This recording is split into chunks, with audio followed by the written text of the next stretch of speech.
Welcome to our first embroidery club. This month we're going to be making these cute Kimberbell baskets. They come in 3 different shapes: hexagon, square, and rectangle. Some of them come in with the tabs on the corner that you tie, and then some of them come with a button closure. As you can see, I only have the 2 here. All the rest of all the sizes and the shapes are at the store. I have all of my supplies are ready to go. I'm making the extra large hexagon one, so I have the squares of the fabric cut and the flexi foam. I have my water soluble stabilizer already hooped in my large hoop. And if we move over here, I've put the color thread on that I'm going to use. I've wound 2 bobbins. One is in the machine, and then the other one is laying here. I have my paper tape laid out, and probably will use some 505 spray, so I laid that out. I printed out some instructions, and I have my computer set up with instructions on that so I can follow along. I have the design hooped already, or the stabilizer hooped already, and I have the design loaded to the machine. I know you can't see that side of the machine. My desk is kind of an L-shaped, and the arm on the MC12000 comes off the back, so I had to kind of put the machine at an angle so that I can put the camera at an angle so that you can see what I'm doing. I did try to tape this the other day, and I kept getting either my head or my arm in the way. So the design says that it has 7 different colors, and that is only to make the machine stop in between the different sections where you have to trim and you have to add fabric or add tape or whatever you have to do. You can sew this particular project all with 1 color thread. So I have the bobbin wound the same color as my spool of thread, because later on the very last step, there's a satin stitch around the outside border, and that needs to be, the thread needs to be the same on the bottom as on the top because both sides show. So the first thing that's going to stitch, if you look on your instruction sheet, it says to stitch the basket placement line. So I'm going to push the start button, and what's going to sew first is just going to be the outline of the whole shape of my hexagon basket.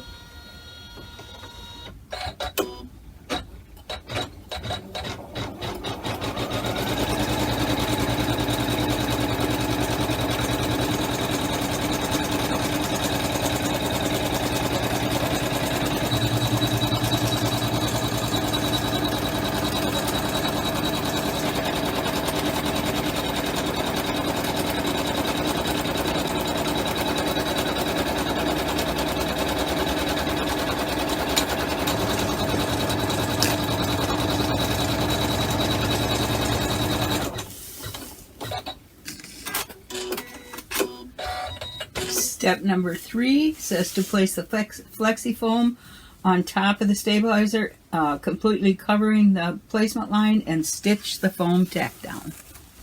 So that's what I'm going to do. I'm not going to tape this in place.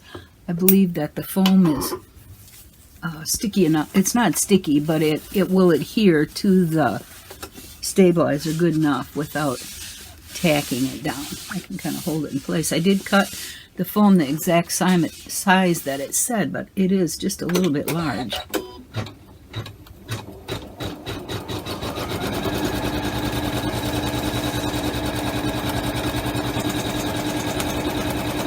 Just have to make sure when you place that foam piece in there that it does completely cover that stitching line, that very first stitching line that you did.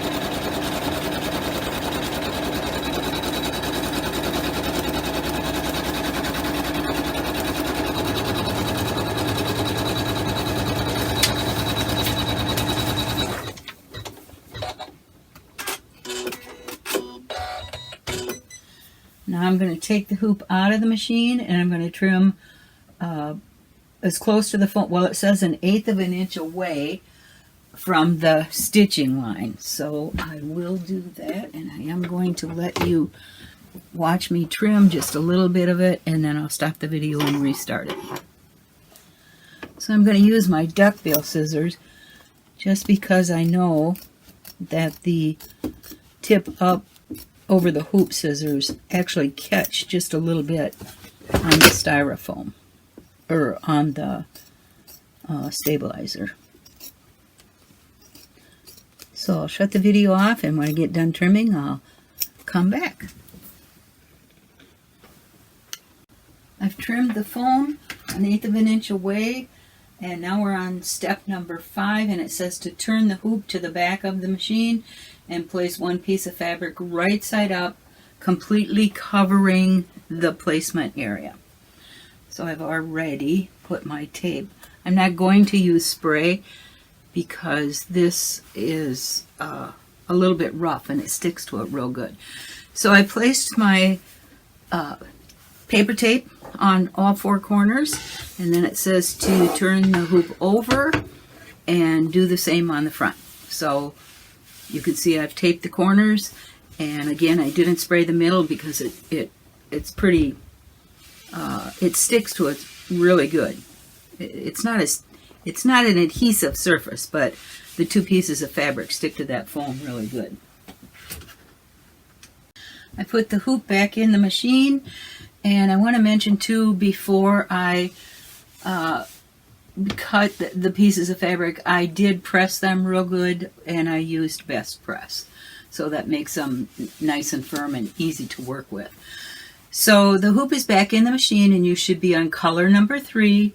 Again, you do not have to change the color thread throughout the whole project, but it will say color number 3 on the machine, and in your instructions on the PDF it will be number 7.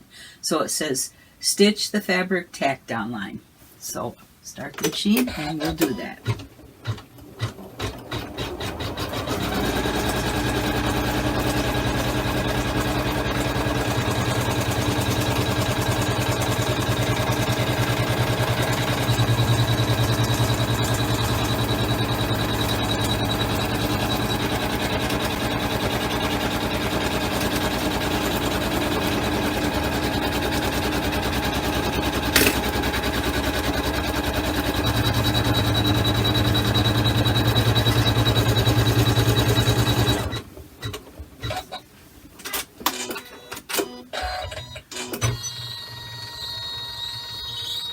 And step number 8 on the instructions says to change the upper thread in the bobbin to the desired color, but I already have the color in there that I wanted to use throughout the whole project.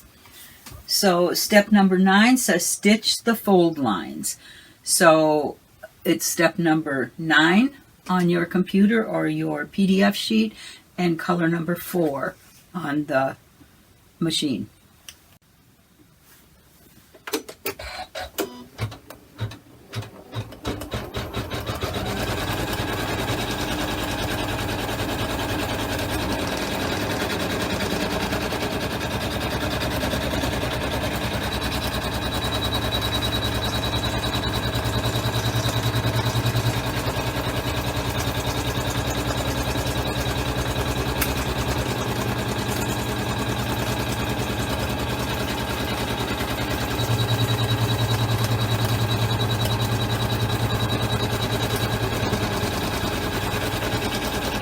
Actually, I'm one step ahead of myself on the PDF instructions. This is stitching the quilting lines, and then it will stitch the fold lines. So I'm going to let it go ahead and stitch these quilting lines and shut it off, and I'll be back when it's done. Turn the camera back on, and I'll let you watch the very last of the quilting lines, and then it's going to stop and go to color number 5 on the machine, and that will be the fold lines. I'm not going to change my color thread. I want my fold lines the same color as my quilting lines.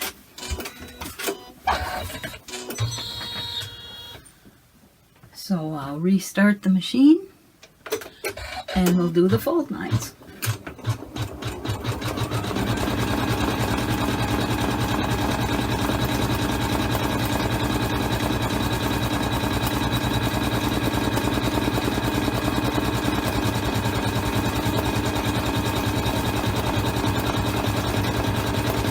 The fold lines have completely finished, and the next step will be the eyelets, I believe. Yeah, the eyelets stitch next. That will be step number 10 in your instructions and step number 6 on the machine.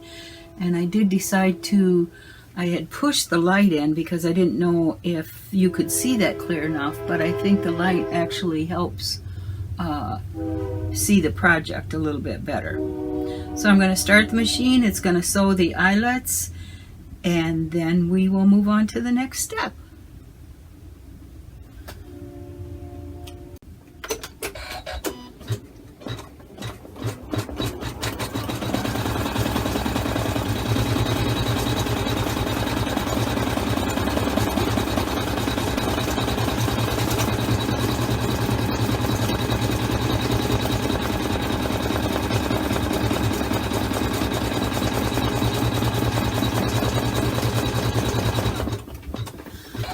I'm running my machine at 600 stitches per minute, and the whole design only from the beginning to the end, I believe when I first started said it took about 48 minutes. Now that doesn't count the time when you need to stop and trim and add the fabric pieces and stuff like that.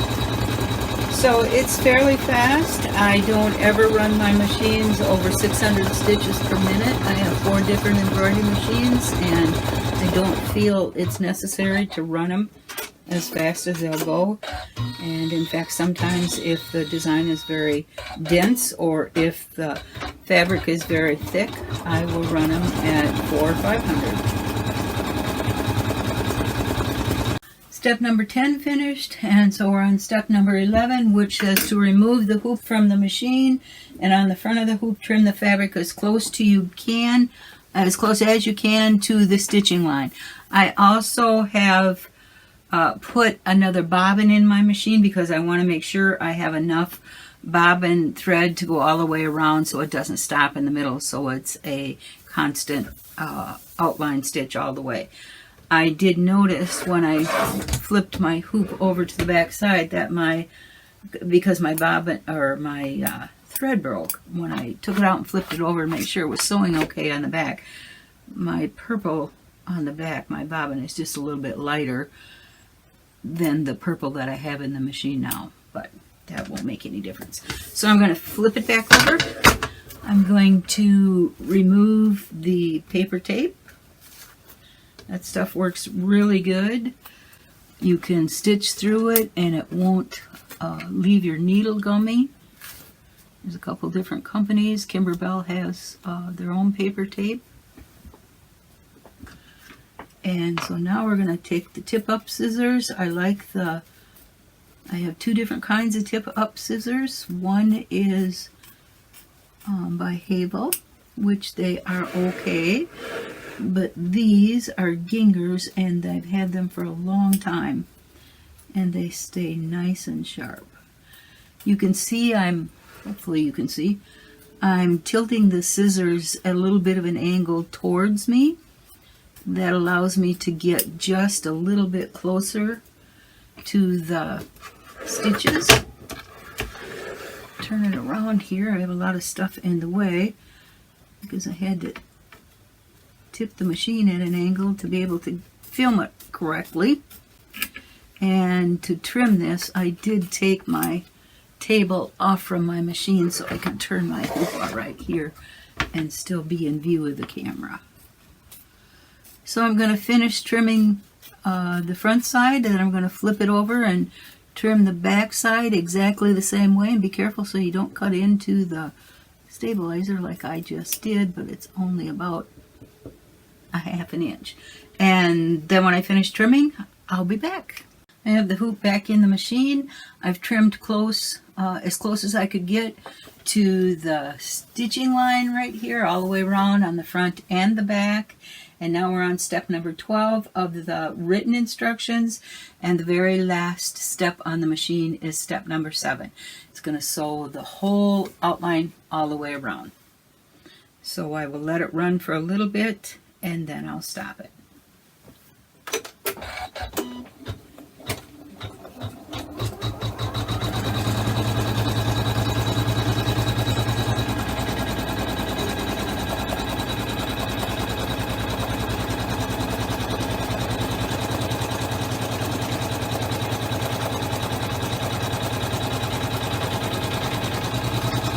And if you notice, it is stitching outside the edge of the fabric, probably about 1/4 of an inch, and that's what it's supposed to do, because it wants to make sure that it catches all of the edge of this fabric right here when it does do the final satin stitch. Just a little bit of a blurb right there. It's going to reverse, go the other way, and now it's stitching right along the very edge of the fabric.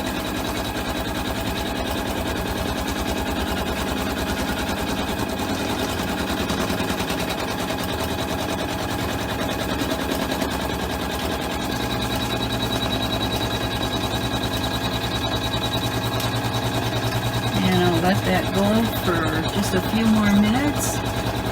And then when it stops, we'll take it out of the hoop and trim the stabilizer away, and then we'll cut the center of the holes for the eyelets. It's finished stitching, so now it says to take the hoop out of the machine, take the project out of the hoop, and to trim the washaway stabilizer about 1/4 of an inch away, or 1/8 of an inch away from the edge of the satin stitch. You want to make sure and not trim the satin stitch. If you do, you have to use a little piece of fray check on there. But just trim it about 1/8 of an inch away, because that way you can take water, dip your finger in water, and then run it along the edge, and that will just dissolve. Sometimes I even just take my hot iron and just barely touch the edge of it, and it just dissolves that away. So I'm going to do that, and then I'm going to come back and I'm going to show you how to, or what I use to punch the holes out of the center of the eyelets. And then I actually digitized a little handle to go with the basket. Here's my pink one, and you can see the handle on there. And so I'm going to give each one of you instructions on how to do that, and the file to sew or to embroider it if you want to put a handle on your baskets. I've got the hoop out of the machine, and I'm just going to, these are nice sharp titanium scissors, titanium blade, and you can see if I just kind of run that right along the edge of that water soluble, it just, I don't even have to move the blades up and down. I just skim it along the edge, and it just cuts that water soluble real easy.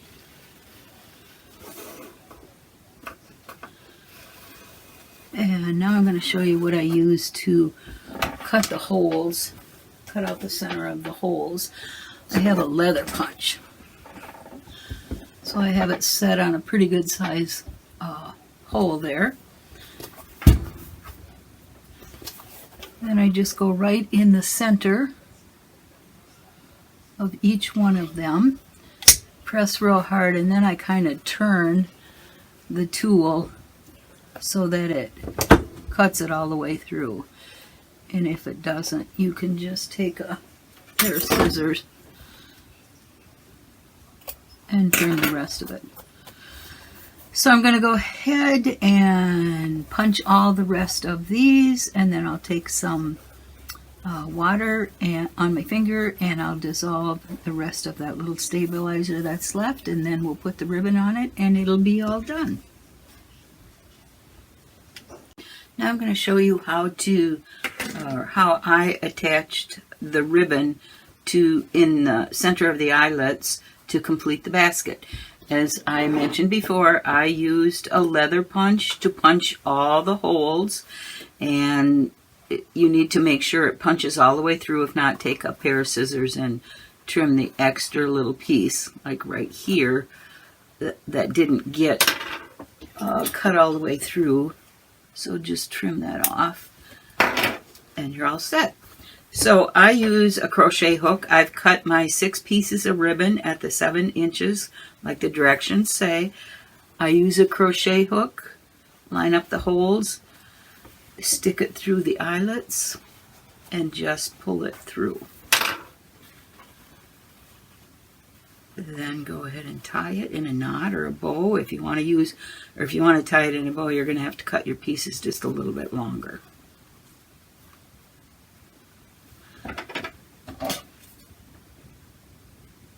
Trim each side to where you think it looks nice, and you're all done. I do a short video on how to make the handle.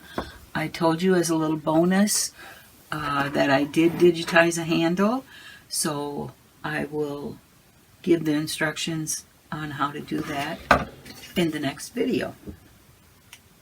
I'm ready to put my handle for the basket in the machine and stitch it out. I've cut 2 pieces of fabric, one for the top and one for the bottom, just like in the basket, and then my piece of flexi foam, which will go in the middle, and I've hooped my wash away stabilizer. So basically it's the same as making the basket as far as supplies go.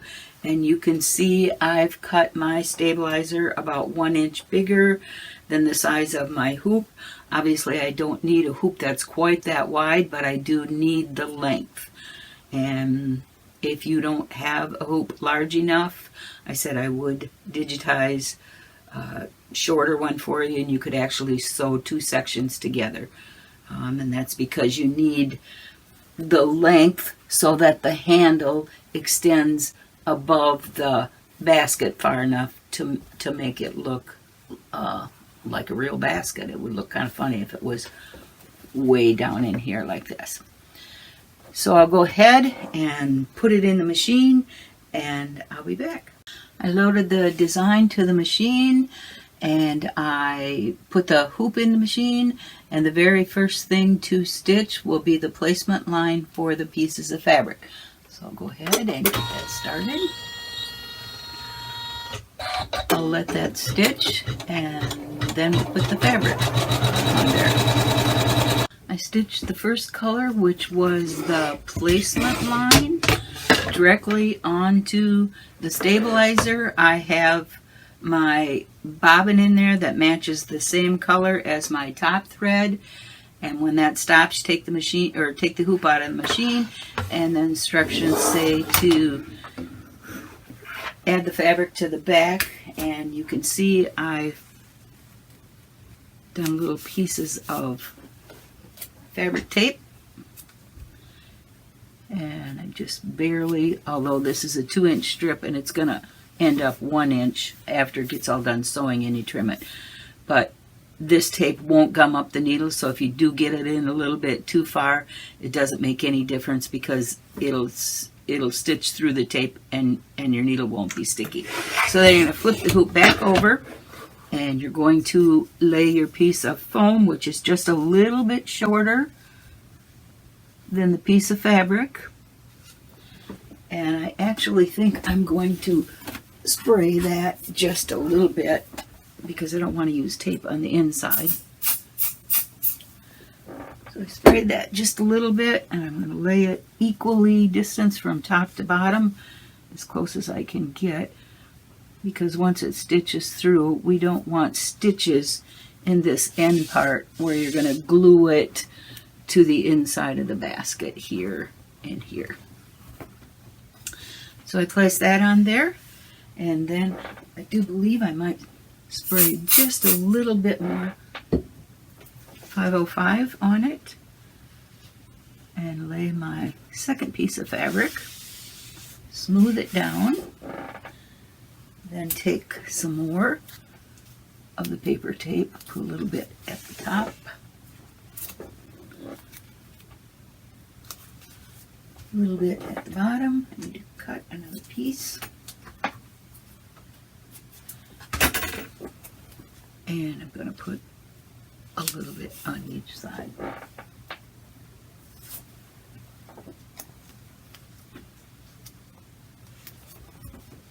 There, it's all ready to put back in the machine. The hoop is back in the machine, and this step will tack all the pieces together.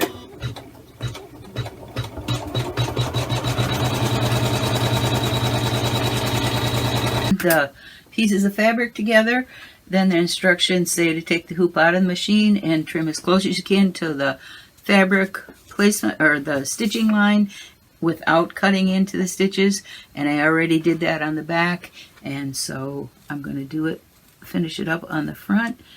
And I have my nice sharp tip up Ginger scissors, and if I do it just right, I should be able to just slide it along there. And it's snagging just a little bit on my stabilizer. There we go. So you can see it's trimming it nice and close. Or if your scissors aren't sharp like mine, go ahead and just use them like a regular pair of scissors. Okay, I'll put the machine or the hoop back in the machine and stitch the next step, which will be the center design down the middle. The center decorative stitch down the center. The whole project, the whole handle only takes 15 minutes. That doesn't include the time while you're adding fabric and trimming. There are 5 different colors, but obviously you only keep your color in there. You only use one color. Make sure your bobbin matches your top thread. I have my machine set at 600 stitches per minute.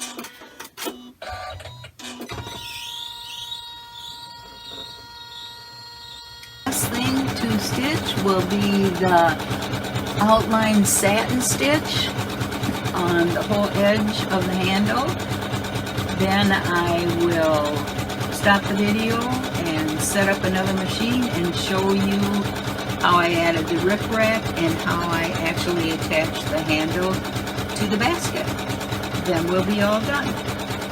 Here's the handle that I finished, and I set the machine up for regular stitching, and I stitched a row of small rip-rack trim there and then a larger row underneath it. After I'd already taken the handle out of the hoop, I thought it would have shown up better if I would have done this row of stitching right here, the decorative down the center, if I would have done it in a lavender. So then I decided to add a bow and a couple little buttons just to make it interesting. So on the pink basket, I'm going to leave that plain. That could be used probably for a May basket. And the other day, last week, when I made some baskets, I did make a couple of them already into Easter baskets, and those are at the store already. So at first I was going to use this tacky glue and glue it on there, but I decided and then use the clips to hook it down. I've decided to use hot glue so that it stays instantly and I don't have to wait. I'm going to glue it on each side right next to these little joints because I want to put this Easter bunny in the middle, so basically the handle has to be pretty much parallel to that.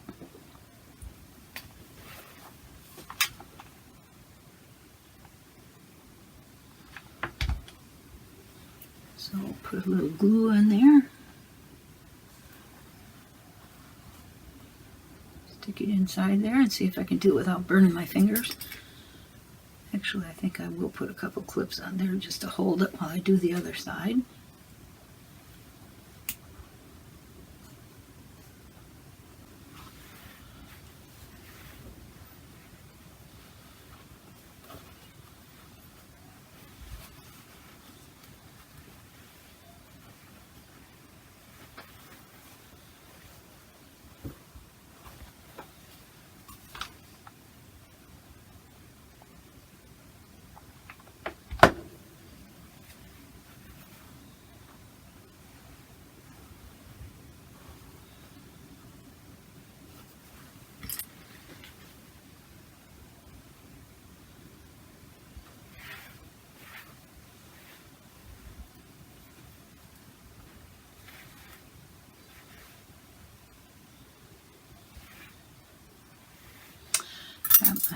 ribbon caught down in here, and it more than likely has hot glue on it. Yep, so I guess that's where it's going to stay.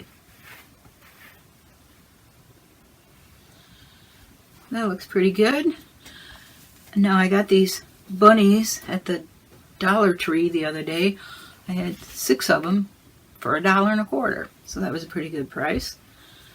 So I'm going to glue one of them on the front. I thought about putting it in an embroidery machine and write Happy Easter, Hoppy Easter on there, but I decided I was too lazy to do that.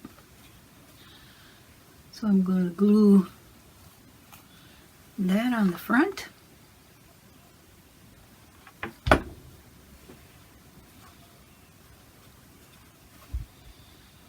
And it's all done.